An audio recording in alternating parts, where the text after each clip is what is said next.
Target with SDM में आप सभी का स्वागत है। आज हम लोग मॉडर्न हिस्ट्री के कुछ प्रीवियस ईयर का जो प्रश्न सेट का जो चल रहा है सीरीज, जिसका यह तीसरा पार्ट होगा, उसमें हम लोग सेकेंड पार्ट से आगे वाले पार्ट को क्वेश्चन को देखेंगे। तो हम लोग अभी तक में इस प्रीवियस ईयर मॉडर्न हिस्ट्री के क्वेश्चन सीरीज में यह तीसरा पार्ट है और हम लोग लगभग अभी तक 55 प्रश्न को देख चुके हैं। और अभी हम लोग इस सेट को जो देखेंगे तो आप लोगों से एक आग्रह है कि इस प्रश्न के दरमियान आप लोग 3 से 4 सेकंड के अंदर, मतलब कि मेरे आंसर देने से पहले आप लोग उस प्रश्न को सॉल्व करने का प्रयास कीजिए। इससे क्या होगा कि आप अपने आप को आंक पाएंगे कि मॉडर्न हिस्ट्री में आपकी तैयारी कहाँ तक है, जिससे आप अपने एग्ज़ाम को क्वालिफाई कर पाओगे। तो इस उद्देश्य से यह सीरीज लाया गया है। और आप जितना अधिक मेहनत को, मतलब कहने का मतलब क्या है कि जो जितना अधिक तपता है वह उतना अधिक बहुमूल्य होता है, मतलब क्या उसका उतना अधिक वैल्यू बढ़ता है। कहने का क्या मतलब है कि आप जितना अधिक मेहनत करोगे, आपकी जो वैल्यू है, आपका जो ज्ञान है, वह ज्ञान आपका उतना अधिक बढ़ेगा। और जैसे जैसे आपके अंदर ज्ञान आएगा वैसे वैसे आपके अंदर उस प्रकार से आपके अंदर शालीनता, सभ्यता, संस्कृति, संस्कार, ये सभी आपके अंदर प्रवेश करते जाएगा।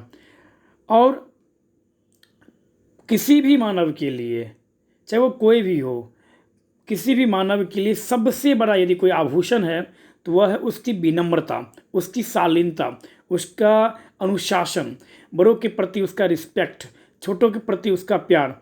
तो ये आपका व्यवहार को दर्शाता है कि आपके अंदर किस प्रकार का ज्ञान आप संग्रहित किए हैं। सिर्फ किताबी ज्ञान संग्रहित किए हैं या आप किताबी के साथ साथ व्यवहारिक ज्ञान भी संग्रहित किए हैं।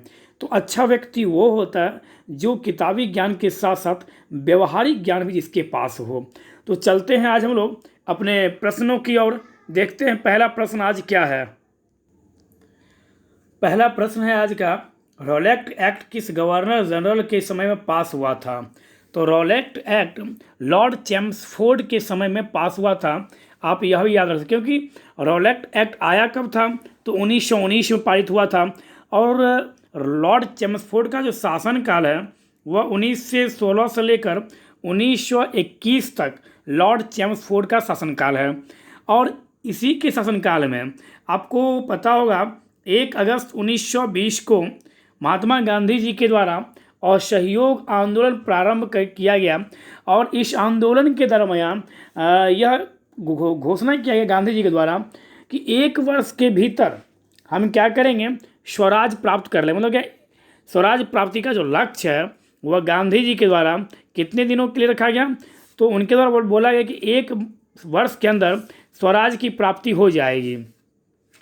तो इस उद्देश्य से इस आंदोलन में आदमियों का सहयोग, लोगों का सहयोग महात्मा गांधी जी को भरपूर रूप से मिला।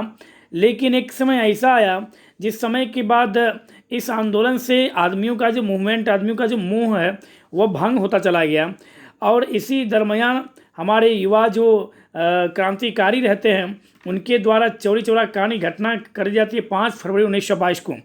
लेकिन याद रखेंगे हम लोग, चौरी चौरा कांड के समय जब पूछे, जो चौरी चौरा कांड के समय गवर्नर जनरल कौन थे, तो चौरी चौरा कांड के समय गवर्नर थे लॉर्ड रीडिंग। लॉर्ड रीडिंग का शासनकाल है 1921 से 1926। और चौरी चौरा कांड हुआ था 5 फरवरी 1922 ईस्वी को। हम यह भी याद रखेंगे। इस कांड को, मतलब कि इस घटना को देखने के बाद गांधी जी बोले कि जो हम सत्य और अहिंसा के पुजारी हैं, हम कभी भी हिंसा को अपना नहीं सकते हैं। तो इस कारण से गांधी जी ने असहयोग आंदोलन को कितना दिन, तो 7 दिन बाद, मतलब 12 फरवरी 1922 ईस्वी को गांधी जी के द्वारा असहयोग आंदोलन जो है उसको स्थगित करने की घोषणा कर दी गई। तो शुरू किया गया किसके समय में, तो शुरू किया गया था लॉर्ड चेम्सफोर्ड के समय में। लेकिन असहयोग आंदोलन की समाप्ति किसके समय में हुई, तो आप बता सकते हैं असहयोग आंदोलन की जो समाप्ति हुई वह लॉर्ड रीडिंग के समय में हुई। आप यहाँ से यह भी बता सकते हैं, लॉर्ड रीडिंग के शासनकाल में ही आप लोग बता सकते हैं जो स्वराज पार्टी का जो गठन हुआ था तो वह भी लॉर्ड रीडिंग के शासनकाल में ही हुआ था। अब चलते हैं नेक्स्ट प्रश्न की ओर। नेक्स्ट प्रश्न क्या बोला वो देखिए, लॉर्ड हार्डिंग को बनारस हिंदू विश्वविद्यालय का कुलाधिपति कब बनाया गया? हिंदू विश्वविद्यालय, आपको पता होगा हिंदू विश्वविद्यालय कहने का एक तरह से मतलब है BHU, बनारस हिंदू विश्वविद्यालय, BHU। तो BHU की जो स्थापना है वह 1916 में हुई थी और गांधी जी के द्वारा पहली बार 4 फरवरी 1916 ईस्वी को BHU के शिलान्यास के दरमियान पहली बार जन को संबोधित किया गया। मतलब क्या, गांधी जी के द्वारा पहली बार जनभाषण दिया गया। कब? तो 1916 में। 1916 से आप लोग को याद होगा पटना हाई कोर्ट की स्थापना भी 1916 में हुआ था। 1916 से आप लोग और याद रख सकते हैं बाल गंगाधर तिलक जी के द्वारा 1916 में ही पुणे में, महाराष्ट्र के पुणे में होम रूल आंदोलन शुरू किया गया और 1916 में ही एनी बेसेंट जी के द्वारा मद्रास से होम रूल लीग की या होम रूल आंदोलन की शुरुआत की गई। तो यह किया गया एनी बेसेंट द्वारा। कब? तो सितंबर 1916 में। और तिलक जी के द्वारा किया गया कब? तो तिलक जी के द्वारा किया गया मार्च 1916 में। तिलक जी से आप लोग याद रखिएगा बाल गंगाधर तिलक। तो तिलक का मूल नाम क्या था? तो केशव। और गीता रहस्य पुस्तक के लेखक कौन हैं? तो गीता रहस्य के लेखक भी बाल गंगाधर तिलक थे। आप लोग यह भी याद रखेंगे। जिस दिन असहयोग आंदोलन शुरू करने की घोषणा की गई अनौपचारिक 1 अगस्त 1920 को, उसी दिन इस महान नेता का निधन हो गया था, बाल गंगाधर तिलक का। आप यहाँ से यह भी याद रख सकते हैं। और तिलक के द्वारा ही महाराष्ट्र में गणपति महोत्सव और गणेश पूजा मतलब और शिवाजी उत्सव मनाने की घोषणा की गई। आप यहाँ से यह भी याद रख सकते हैं। तो यहाँ पर क्वेश्चन पूछ रहा है कि लॉर्ड हार्डिंग को बनारस हिंदू विश्वविद्यालय का कुलपति कब बनाया गया? तो लॉर्ड हार्डिंग को बनारस विश्वविद्यालय का कुलपति 1916 में बनाया गया। हम यहाँ से यह भी बोलेंगे। अब चलते हैं नेक्स्ट प्रश्न की ओर। नेक्स्ट प्रश्न देखते हैं क्या है। भारत सरकार अधिनियम 1935 किस गवर्नर जनरल के समय में पास किया गया था? 1935 भारत सरकार अधिनियम। इस समय में भारत के गवर्नर जनरल थे लॉर्ड वेलिंगटन। तो लॉर्ड वेलिंगटन का जो शासनकाल है वह 1931 से लेकर 1936 तक था। किसका कार्यकाल? तो लॉर्ड वेलिंगटन का। तो आप बता सकते हैं द्वितीय गोलमेज सम्मेलन जो हुआ था वह किसके समय में हुआ था? तो वह लॉर्ड वेलिंगटन के समय में हुआ था। आप यह भी बता सकते हैं सेकेंड राउंड टेबल समिट किसके समय में हुआ था? लॉर्ड वेलिंगटन के समय में हुआ था। दूसरी बात, 16 अगस्त 1932 को रैमजे मैकडोनाल्ड के द्वारा विवादास्पद सांप्रदायिक पंचायत की जो घोषणा की गई, वह घोषणा भी जब पूछे तो लॉर्ड वेलिंगटन के शासनकाल में ही वह घोषणा भी किया गया। आप यह भी यहाँ से बता सकते हैं। पूना समझौता, जो पूना समझौता 24 सितंबर 1932 को गांधी और अंबेडकर के बीच आरक्षण को लेकर, दलित वर्गों को के लिए आरक्षण को लेकर जो एक एग्रीमेंट हुआ, जो एक समझौता हुआ, वह भी लॉर्ड वेलिंगटन के शासनकाल में 24 सितंबर 1932 को हुआ। और तृतीय गोलमेज सम्मेलन का जो आयोजन किया गया वह भी लॉर्ड वेलिंगटन के शासनकाल में ही किया गया। लेकिन तृतीय गोलमेज सम्मेलन में कांग्रेस ने भाग नहीं लिया। मतलब कहने का यहाँ पर सीधा सा मतलब यह है कि गांधी जी के द्वारा इसमें भाग नहीं लिया गया। आप यहाँ पर यह भी बोल सकते हैं। और द्वितीय गोलमेज सम्मेलन की असफलता के बाद महात्मा गांधी द्वारा 1930 में पुनः दोबारा सविनय अवज्ञा आंदोलन, कब? तो 1932 में पुनः गांधी जी के द्वारा सविनय अवज्ञा आंदोलन प्रारंभ किया गया। कहने का क्या मतलब है? सविनय अवज्ञा आंदोलन जो है गांधी जी 1930 में जो स्टार्ट किए थे 6 अप्रैल 1930 ईस्वी को, उसे 4 मार्च 1931 को गांधी इरविन समझौता पर हस्ताक्षर करने के साथ ही सविनय अवज्ञा आंदोलन को स्थगित करने का भी निर्णय लिया गांधी जी के द्वारा। तो 1930 में स्टार्ट हुआ, 1931 में गांधी इरविन समझौता के द्वारा इस सविनय अवज्ञा आंदोलन को क्या कर दिया गया? स्थगित कर दिया गया। लेकिन सेकेंड राउंड टेबल समिट की असफलता के बाद 1932 में सविनय अवज्ञा आंदोलन को पुनः स्टार्ट किया गया। जब पूछे पूर्ण रूप से सविनय अवज्ञा आंदोलन जो है वह कब वापस लिया गया, तो आप बता सकते हैं पूर्ण रूप से सविनय अवज्ञा आंदोलन जो है वह 1934 में स्थगित किया गया। आप यहाँ से यह भी बता सकते हैं। तो अब चलते हैं नेक्स्ट प्रश्न की ओर। नेक्स्ट प्रश्न देखिए क्या पूछ रहा है। तृतीय गोलमेज सम्मेलन के समय भारत के गवर्नर जनरल कौन था, तो यह तो अब तुरंत बतलाए ही हैं, लॉर्ड वेलिंगटन। नेक्स्ट है यहाँ से क्वेश्चन, बिहार में 1934 में जब भयंकर भूकंप आया था तो गवर्नर जनरल कौन थे भारत के, तो लॉर्ड वेलिंगटन, क्योंकि 31 से 36 तक लॉर्ड वेलिंगटन का कार्यकाल है। तो यह भूकंप कब आया, 1934 में। और 1934 से आप याद रखिएगा, 1934 से आप याद रखिएगा, 1934 बैंकिंग अधिनियम के तहत ही RBI reserve bank of India की स्थापना 1 अप्रैल 1935 को किया गया था, जिसका राष्ट्रीयकरण 1949 को हुआ। और आरबीआई का मुख्यालय कहाँ है, तो आरबीआई का मुख्यालय मुंबई है। आरबीआई के गवर्नर कौन हैं, तो आप बता सकते हैं शक्तिकांत दास जी इसके वर्तमान में गवर्नर हैं। आप यहाँ से यह भी बतला सकते हैं। नेक्स्ट प्रश्न की ओर चलते हैं हम लोग। नेक्स्ट प्रश्न देखिए कौन सा है, तो नेक्स्ट प्रश्न यहाँ पर यह बोल रहा है, द्वितीय गोलमेज सम्मेलन किस वायसराय के समय हुआ था। द्वितीय गोलमेज सम्मेलन, तो यह भी उत्तर हुआ था लॉर्ड वेलिंगटन के शासनकाल में द्वितीय गोलमेज सम्मेलन भी हुआ। आप यहाँ से यह भी बतला सकते हैं, क्योंकि द्वितीय गोलमेज सम्मेलन कब हुआ, तो 1931 में। और इनका कार्यकाल कब से कब तक है, तो 31 से लेकर 36 तक। और सेकेंड राउंड टेबल समिट को ही MG गांधी जी के द्वारा उथल पुथल का सम्मेलन कहा गया। आप यहाँ से यह भी बोल सकते हैं सेकेंड राउंड टेबल समिट को ही। नेक्स्ट क्वेश्चन के चलते हैं हम लोग। नेक्स्ट क्वेश्चन देखिए क्या है, साइमन कमीशन जब मुंबई पहुंचा था उस समय भारत का वायसराय कौन था। तो साइमन कमीशन, सबसे पहले तो आप यह बताइए साइमन कमीशन साइमन कमीशन का गठन कब किया गया। तो साइमन कमीशन का गठन किया गया था 8 नवंबर 1927 ईस्वी को। और साइमन कमीशन के अध्यक्ष थे सर जॉन साइमन। और इसका विरोध जो हुआ था, इसका मुख्य कारण था इसके जो 7 मेंबर थे वह सातों के सातों अंग्रेजी थे, मतलब क्या गोरे थे। इस कारण से भी इसका विरोध किया गया। आप यहाँ पर यह भी बोल सकते हैं। और साइमन कमीशन जब इंडिया आया तो यह आया कब था, तो 1927 में, सॉरी 28 में। 28 में कब, तो 3 फरवरी 1928 को साइमन कमीशन भारत पहुंचा। और प्रत्येक वर्ष 4 फरवरी को कैंसर दिवस मनाया जाता है। आप यहाँ से यह भी याद रखेंगे।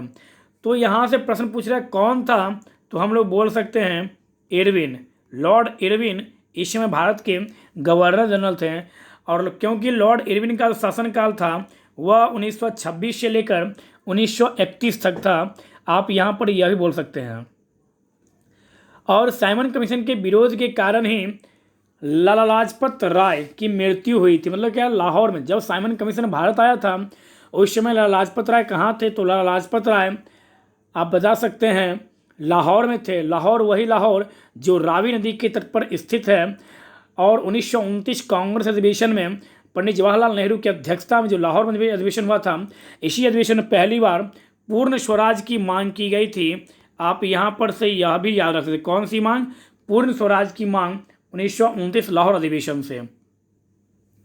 तो यहाँ पर अंग्रेजों के द्वारा जब ये विरोध कर रहे थे साइमन कमीशन का, तो यहाँ पर विरोध के कारण प्रशासन के द्वारा, मतलब अंग्रेज पुलिसों के द्वारा इनके ऊपर लाठी प्रहार किया गया। और उस मार खाने से, मतलब चोट लगने से, इनके सर पर चोट लगने के कारण, इनकी जो मृत्यु का जो कारण है, इनके सर पर चोट लगने के कारण इनका तबीयत खराब हुआ और इनकी अंतोतगत्वा इनकी मृत्यु हो गई। और आप लोग यहाँ से यह भी याद रखेंगे लाला लाजपत राय की मृत्यु के मतलब क्या, मृत्यु से क्या हुआ, चरम पंथ क्या, जो नवयुवक जो मतलब क्रांतिकारी थे उनके मन में बदले की भावना जग गई और उन्होंने दिल्ली असेंबली में 1929 में बम फेंका था।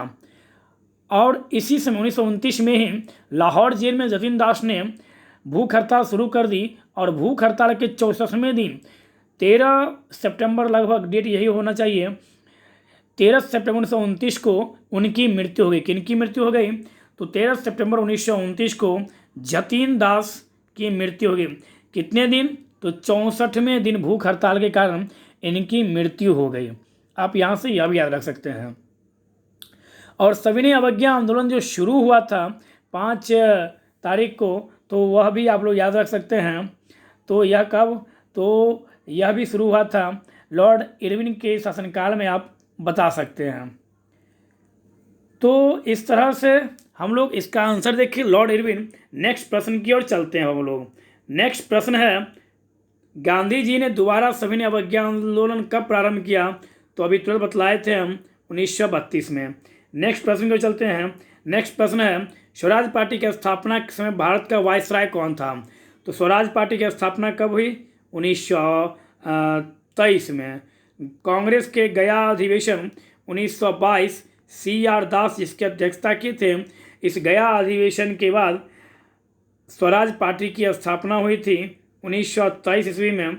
इसके संस्थापक थे CR दास और मोतीलाल नेहरू। मोतीलाल नेहरू के द्वारा 1923 ईस्वी में स्वराज नामक पार्टी का गठन किया गया। और इस पार्टी का मतलब इस पार्टी का कथन था कि हम अंग्रेज के अंदर जाकर अंग्रेज का विरोध करेंगे। मतलब क्या? हम चुनाव लड़ेंगे और चुनाव में जीतकर हम पार्लियामेंट में जाएंगे, मतलब असेंबली में जाएंगे और असेंबली में जाकर उनके बीच रहकर उनका हम विरोध करेंगे। हम जबकि गांधी जी इनके उल्टा थे। गांधी जी कहने का मतलब कि नहीं, हमें सत्ता नहीं चाहिए, हमें क्योंकि सत्ता आएगा तो फिर तो हम उसकी सत्ता को ही मतलब क्या उसके अंदर आ ही गए, हम हमें सत्ता नहीं चाहिए। लेकिन ये जो थे चित्तरंजन दास, मोतीलाल नेहरू और सरदार वल्लभ भाई पटेल के बड़े भाई विट्ठल भाई पटेल, ये भी इसमें शामिल हुए और उन्होंने भी कांग्रेस से इस्तीफा देकर इस स्वराज पार्टी में शामिल होकर इन लोगों ने चुनाव लड़ा और चुनाव लड़ने के बाद इन्हें जीत भी हासिल हुई। विट्ठल भाई पटेल तो असेंबली के उपाध्यक्ष तक बने। तो इससे इस पार्टी को, स्वराज पार्टी को बहुत जल्दी बहुत अच्छा परिणाम भी नज़र आया। तो यहाँ पर जब पूछे स्थापना कब, तो 1927 में। किस अधिवेशन के बाद? तो कांग्रेस के गया अधिवेशन के बाद। चलते हैं नेक्स्ट प्रश्न की ओर। नेक्स्ट प्रश्न, भारतीय राष्ट्रीय कांग्रेस की स्थापना के समय भारत का वायसराय कौन था? तो भारतीय राष्ट्रीय कांग्रेस की स्थापना के समय भारत का वायसराय कौन था? तो भारतीय राष्ट्रीय कांग्रेस की स्थापना कब हुई? तो आप लोग को पता ही होगा 28 दिसंबर 1885 को A.O. ह्यूम के द्वारा किया गया। गोकुलदास तेजपाल संस्कृत महाविद्यालय में इसकी स्थापना हुई और उस समय गवर्नर था लॉर्ड रिपन। लॉर्ड रिपन का शासनकाल 1880 से 1884 है। लॉर्ड रिपन का शासनकाल कब से कब तक है? तो लॉर्ड रिपन का शासनकाल 1880 से 1884 है। और कांग्रेस की स्थापना कब हुई? 1885 में। यह भी हम लोग याद रखेंगे। दूसरी बात, भारत में नियमित जनगणना जो है वह 1881 ईस्वी में जो करवाई गई, वह भी लॉर्ड रिपन के शासनकाल में ही हुआ था। जबकि भारत में पहली बार जनगणना कब हुआ? तो भारत में पहली बार जनगणना वह हुआ था 1872 में। यह भी हम लोग याद रखेंगे। और लॉर्ड रिपन के द्वारा ही पहली बार 1881 में प्रथम कारखाना अधिनियम 1881 में प्रथम कारखाना अधिनियम भी लाया गया। आप यहाँ से यह भी याद रख सकते हैं। सॉरी, इसका शासन 1880-84 ही था और कांग्रेस की स्थापना 1885 को हुई। तो 1885 को लॉर्ड डफरिन थे। सॉरी, तो इसका राइट आंसर होगा लॉर्ड डफरिन। डफरिन के शासनकाल में ही भारतीय राष्ट्रीय कांग्रेस की स्थापना हुई थी A.O. ह्यूम के द्वारा। और कांग्रेस के पहले अधिवेशन में कुल 72 प्रतिनिधियों ने भाग लिया। आप यह भी बोल सकते हैं। चलते हैं नेक्स्ट प्रश्न की ओर।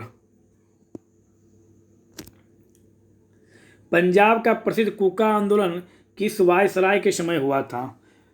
पंजाब का प्रसिद्ध कूका आंदोलन जो है यह किस वायसराय के शासनकाल में हुआ?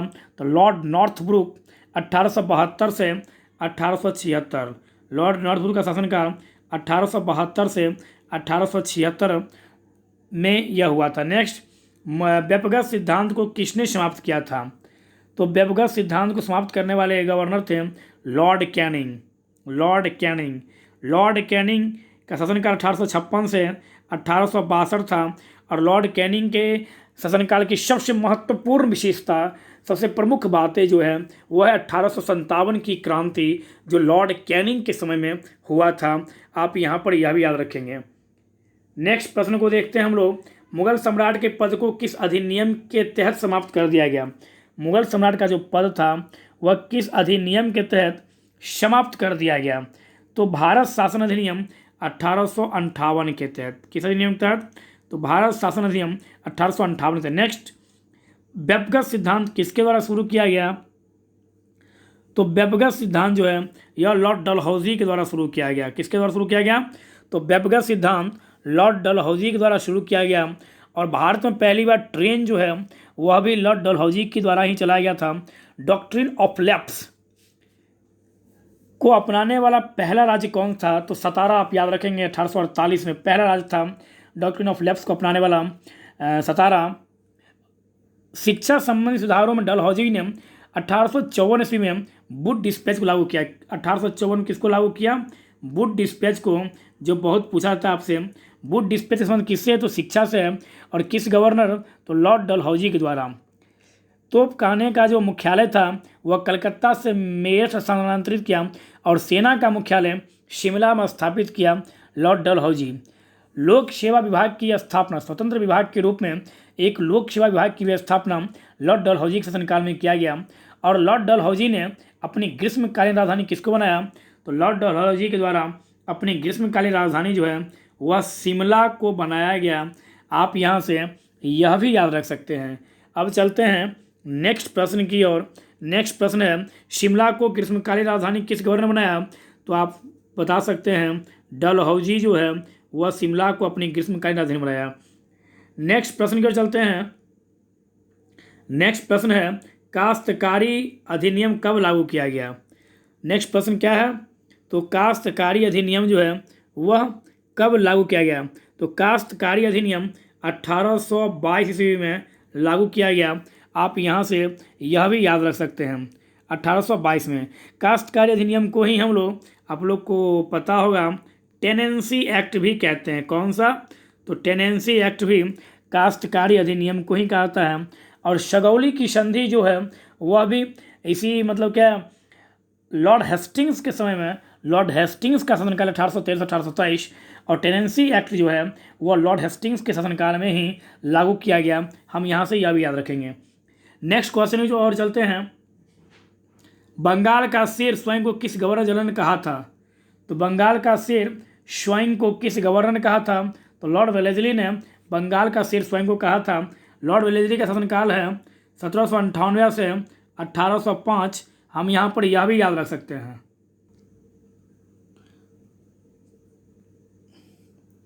लॉर्ड वेलेस्ली द्वारा, लॉर्ड वेलेस्ली का शासनकाल 1798 से 1805। लॉर्ड वेलेस्ली के द्वारा सहायक संधि की पद्धति जो है वह शुरू किया गया। लेकिन भारत में सहायक संधि का प्रयोग लॉर्ड वेलेस्ली से पूर्व ही फ्रांसीसी गवर्नर जो था डुप्ले के द्वारा किया गया था। आप यह भी याद रखेंगे। नेक्स्ट प्रश्न पूछता है, सब्सिडरी अलायंस मतलब कि सहायक संधि को फॉलो करने वाला पहला राज्य कौन था? तो सहायक संधि को फॉलो करने वाला पहला राज्य था हैदराबाद। हैदराबाद मूसी नदी के तट पर स्थित है। हैदराबाद तेलंगाना राज्य की क्या है? तो राजधानी है। यहाँ सब लोग यह भी याद रखेंगे।